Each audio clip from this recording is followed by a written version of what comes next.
કહો એમ કરું. મહારાજ કહે કે એને દંડવત કરીને તો માફી માંગી લે. તો દાદા ખાચરે વળી પાછા પર્વતભાઈને દંડવત કર્યા અને માફી માંગી લીધી. દાસપણું હતું એટલા માટે મહારાજ એની ઉપર અઢળક ઢળ્યા હતા.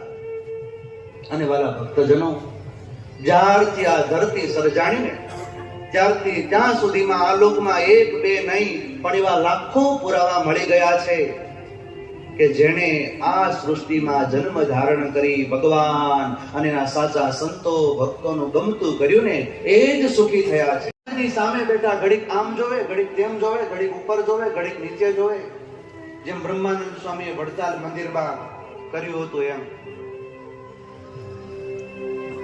એટલે મહારાજ કહે અમરસિંહ તું શું કરીશો?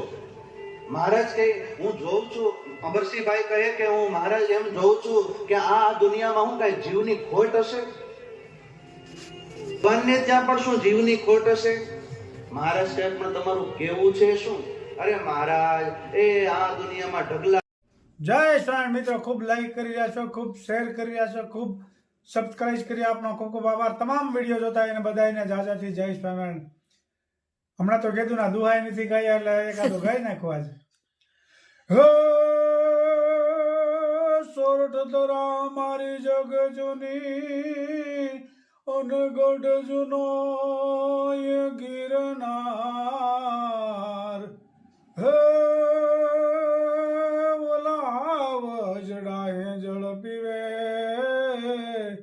ઓર ના નમણાય નર ને નાર. જય સ્વામિનારાયણ.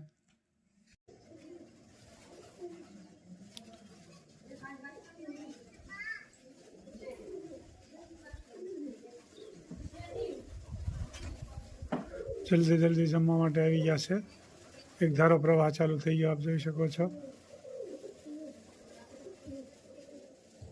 કેટલા સ્પીડથી જમવા મળ્યા છે, કેટલી લાઈન થઈ ગઈ છે.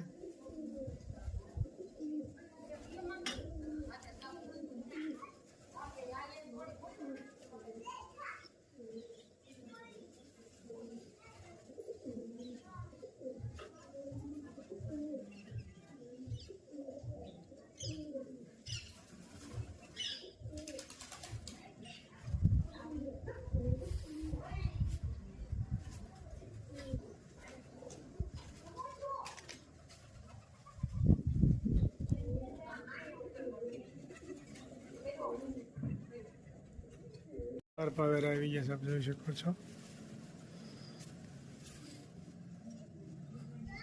એકદમ મીઠા જમવા.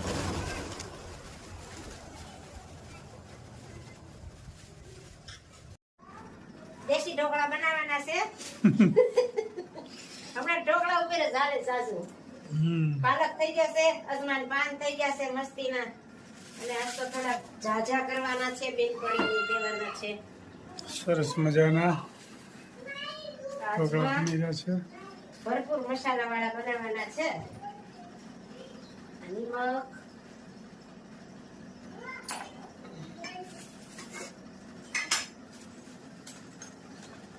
ચટણી, ધાણા જીરું, હળદર અને આ સાજીના ફૂલ. અને આમાં મોણ નાખવાનું. પછી આ મિક્સ કરવાનું.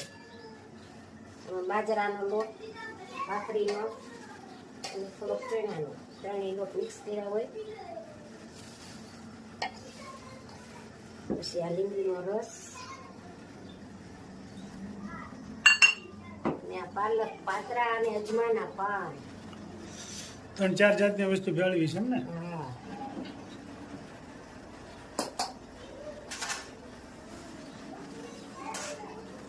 મસ્ત મજાના ઢોકળા બનશે, લીલા કચ્છમ જેવા. કારણ કે અજમાના પાન આવ્યા, પાલક પાતરા.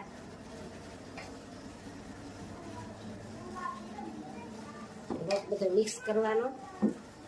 પછી થોડીક સાશી ન થાય ને પાણી પણ નાખો તો નાખી શકાય, ખટાશ પછી નહીં થાય.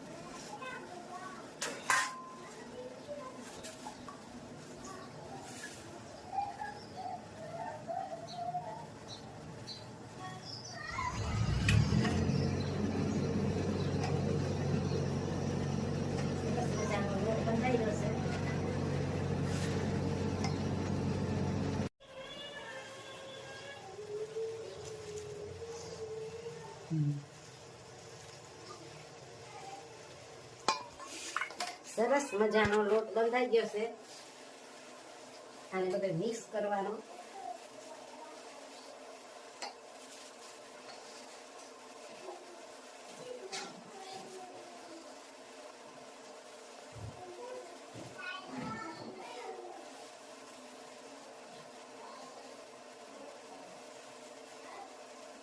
જો લીલા કસમ જેવા બનવાના છે, મસ્ત મજાના પોચા.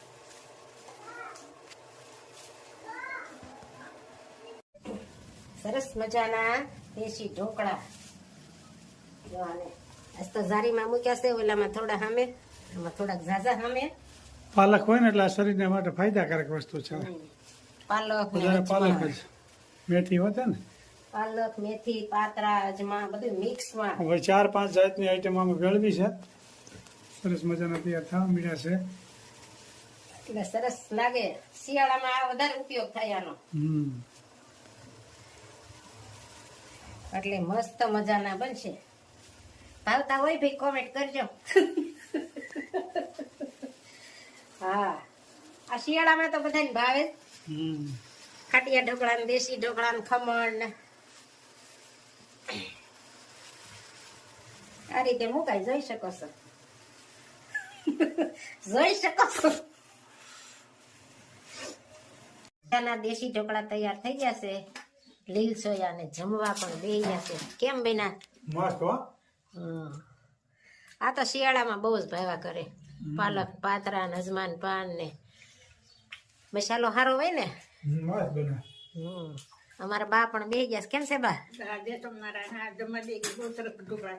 સારા છે ને? તમને ભાવે છે? પ્રિય તમને ઢોકળા ને ઢેબરા ને? મારા બાને વધારે ભાવે.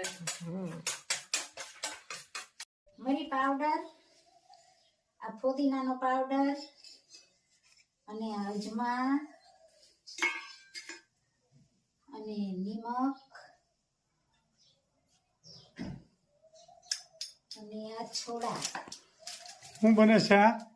ગાંઠિયા. ઠીક, ઓલી સેવના ગાંઠિયા. સેવી.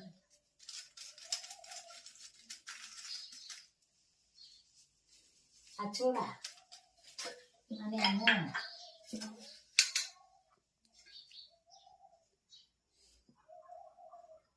ગાંઠિયામાં મોણ જોઈએ એટલે કડક ઓછા થાય. અને મિક્સ કરવાનું બધું મસાલો. પાણી નો હાલે એમ ને? પાણી હાલશે ને? પાણી આવશે હતા. પાણી વગર તો થોડો તેલમાં લોટ નો બંધાય ન કરો. ઠીક, બરોબર. મોણ આવે થોડું અને પછી પાણી નાખવાનું. બધું મિક્સ કરી લોટ બાંધવાનો.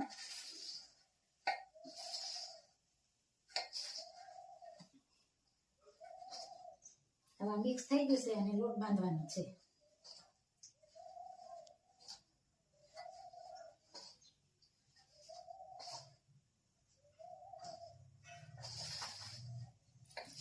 બધું તેલ અને મસાલો હોય ને આખો મિક્સ કરવો પડે એટલે બધું ભળી જાય.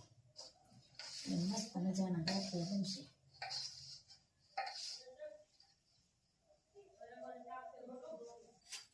સરસ મજાનો લોટ બંધાઈ ગયો છે, જોઈ શકો છો. આને થોડો કડક રાખવાનો અને થોડો થોડો આપણે પાણી નાખી બનાવતા જવાનું, મહળતા જવાનું.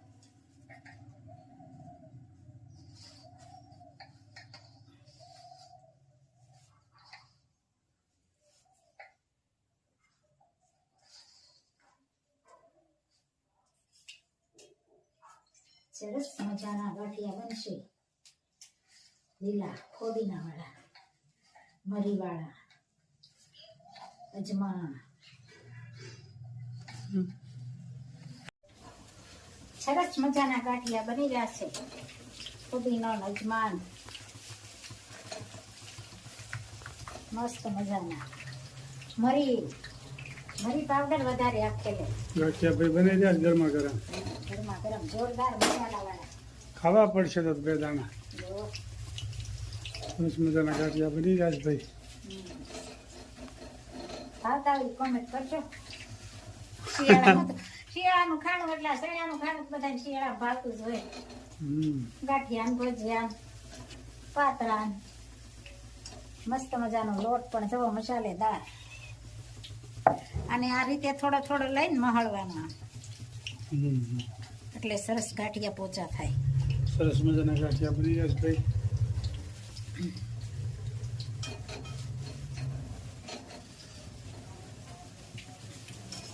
કડકડિયા જો આમ ખખડે ને થઈ લેવા એટલે કડકડિયા થાય એટલે મસ્ત લાગે. હમ.